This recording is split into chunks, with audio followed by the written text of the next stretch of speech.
Dmitry Zaytsev. He's the analyst with the most from Zaytsev Capital.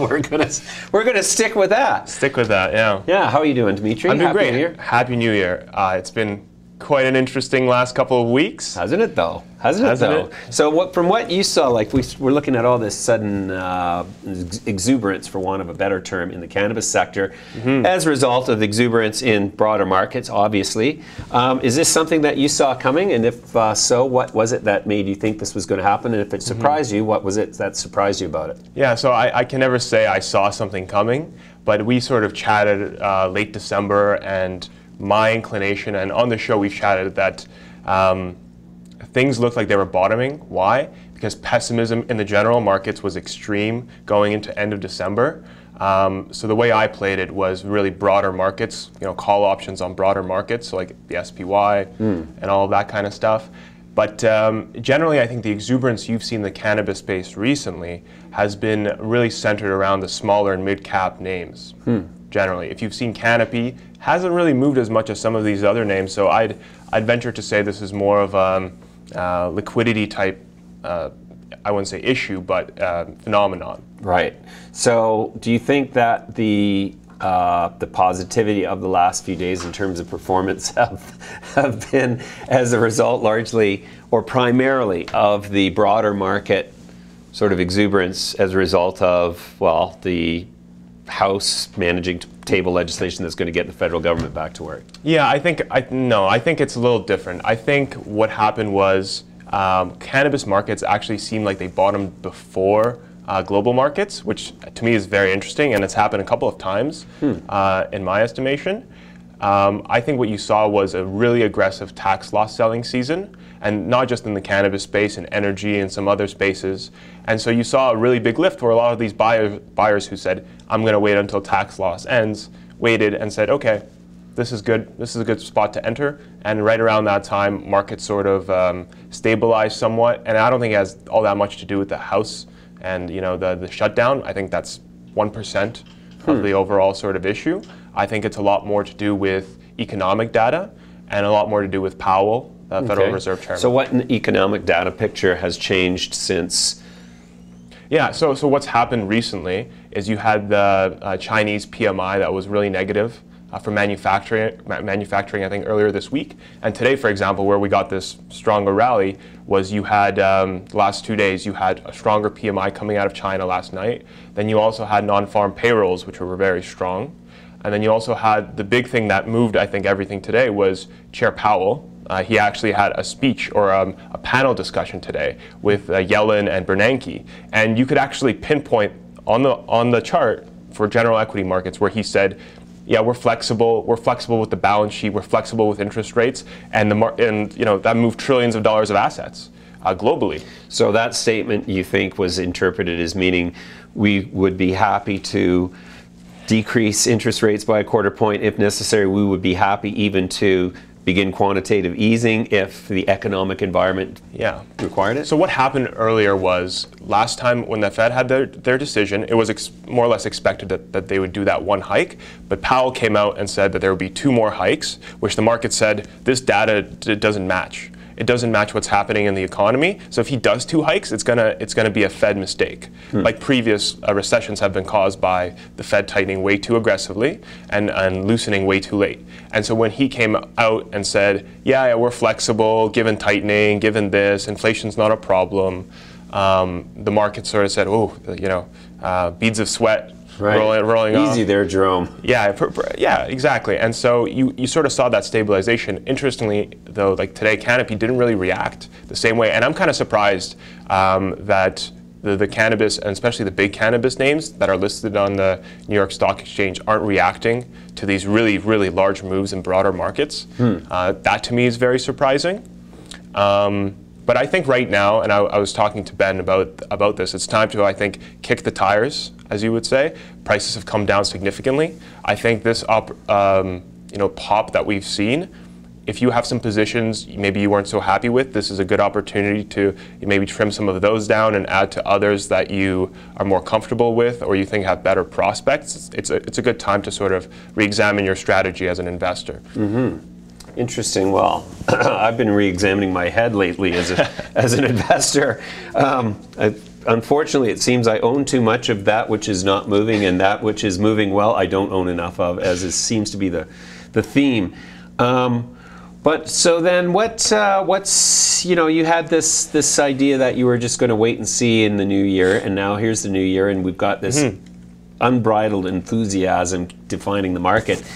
Do you think it's time to sort of act on this unbridled enthusiasm, or would you say that it's time to still just sort of take a measured approach and observe before rushing in? I mean, to me, a couple of days of exuberance does not a bull market make, especially coming out of the end of tax loss selling season and after, the uncertainty injected into the market by the Fed is now being walked back by the Fed. It's like this, to me, is a net nothing. Yeah, and that's kind of what I was talking to a couple of my friends and colleagues. It's that you're going to probably have a retrace on the S&P and broader markets back to where things were around the time the Fed came out with some of their data, the rate hikes specifically. I think right now is a time, versus October 17th, is a time where if you've had a lot of cash, it's time to maybe put a little bit to work. I'm not getting very aggressive myself. I think it's a good opportunity to still write puts and calls, just very carefully, as always, but especially carefully, not going too big on position sizes, and just wait and see. Like you were looking at Organogram, and that's a great sort of example of a company that has very low liquidity and that was really pushed up. I wouldn't be buying it here, but listen, that's one I missed as well. If I knew we'd have such a big push, Right. That's something I would have gone on, as opposed to some of the other names. But yeah, I think generally, the big catalyst right now is the Farm Bill and the fallout of that. So we're going to see, I think, Canopy and some of the other bigger names move into the U.S. and establish infrastructure through the hemp CBD channels first. And I think that could start having analysts and investors re-rate what possible revenues could be going forward, and that could be a general catalyst. So you mean that analysts might re-rate these companies based on the fact that, they can go into the U.S. as long as they stick to hemp-derived CBD products, which is not an unsubstantial market in the United States. Rapidly growing. And do you think that those revaluations to the upside for the Canadian producers who are able to infiltrate the United States are going to occur at the expense of U.S. companies, especially maybe the crop of U.S. companies that IPO'd in the Q4 2018 and have underperformed? I think with the U.S. names, you have to just be very careful because there's a lot of issuance that has come to market and that will continue to come to market. So I think there's definitely a lot of great players, and we've mentioned them on this show before, but some of the top guys, I think you're relatively safe to own those because it's a little bit of a different market at this point. But with, let's say, the States Act and any kind of political changes that happen leading into 2020, let's say, or at least talk of political changes, I think that's really going to set the stage as the next potential catalyst.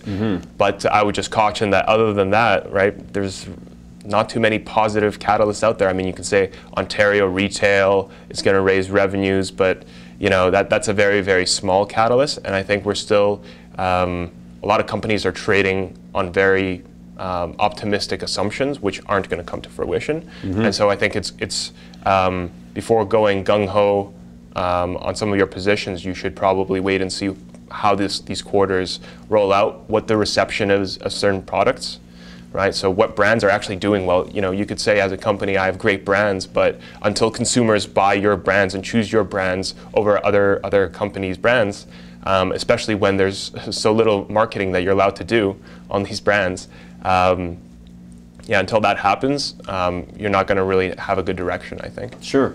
Okay, so what are you looking at in 2019 as potentially big sector-wide catalysts that will lift all boats? I mean, all boats, yeah. All boats. But I want to preface that with, we saw Novartis come into Tilray with a big investment and a commitment to exclusively use Tilray products for all of their cannabis requirements globally, which for Novartis is no small thing. However, it had the net impact of a dart thrown at a nuclear target. It was just nothing happened. So, I mean, are there catalysts out there in 2019 you see that will be more meaningful, or have we moved into the era where the only catalyst that's going to really move the needle is going to do so on a balance sheet, and it'll only do so for the company that can demonstrate or deliver a balance sheet that demonstrates Q1Q growth with earnings. Yeah, I think, like I mentioned earlier, the US is really big, so that's where the catalyst could actually come from. Barring that, you're sort of in this really big dry spell where it will be company specific, I think. With Tilray, that stock is just ridiculous, generally speaking, and so it's everyone. What do you mean by that? everyone wished they owned Tilray, but Right. you know what?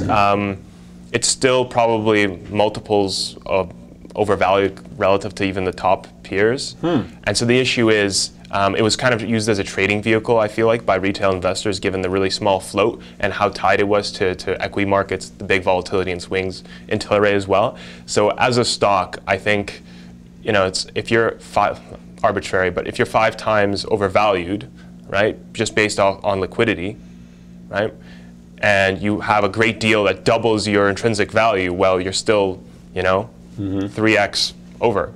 Right. Using just that simple analogy.